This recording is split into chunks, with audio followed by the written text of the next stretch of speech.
Most people aren't poor because they're lazy. They're not poor because they lack intelligence. In fact, many of the people struggling financially today did exactly what they were told to do.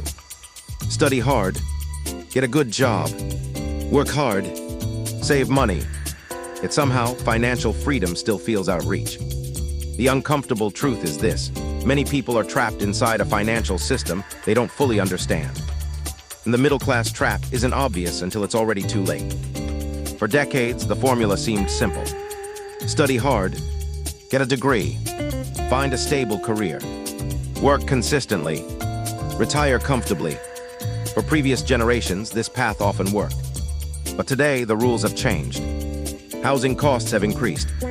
Living expenses continue to rise. And many people are discovering that hard work alone no longer guarantees financial security. The game didn't necessarily become impossible, but it did become very different. For many people, the problem isn't a lack of income. It's what happens after their income increases.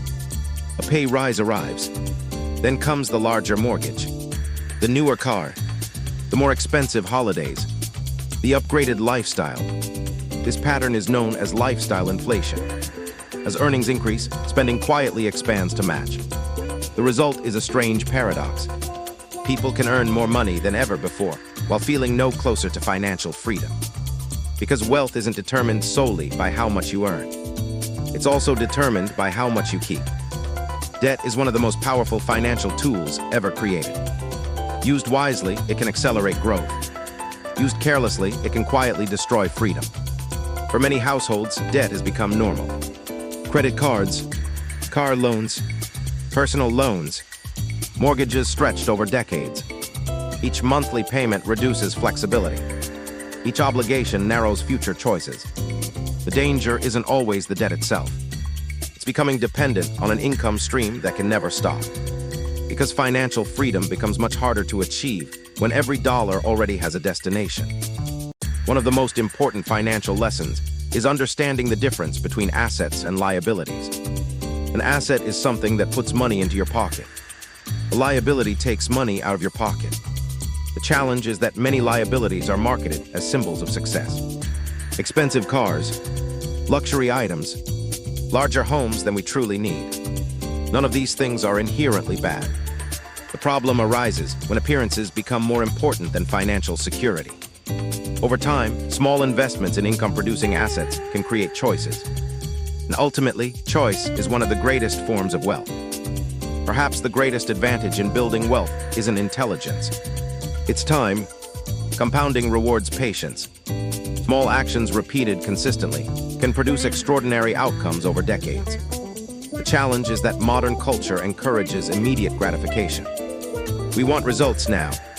We compare our beginnings to someone else's finish line. But wealth rarely appears dramatic while it's being built.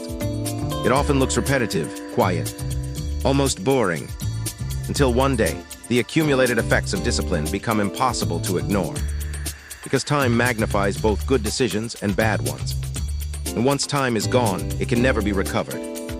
Many people assume that wealthy individuals simply earn more money. But often, the difference lies in how they think. They focus on ownership rather than consumption. They prioritize long-term outcomes over short-term comfort. They understand that every financial decision carries an opportunity cost. This doesn't mean they never spend money. It means they spend intentionally. Because wealth isn't just about having more. It's about creating options. The option to choose how you spend your time. The option to support the people you care about. The option to live according to your values rather than your obligations. And perhaps that is the true purpose of financial freedom. The middle-class trap isn't inevitable, but escaping it requires awareness. It requires questioning assumptions that many of us have accepted without reflection. It requires recognizing that wealth is rarely built through one extraordinary decision. More often, it's built through thousands of small decisions, repeated consistently over time. The goal isn't simply to earn more money. The goal is to create a life with greater freedom, greater security, and greater choice. If you found value in this documentary, consider subscribing for more insights into wealth psychology, investing, and financial freedom. Because understanding the rules is often the first step toward changing the outcome.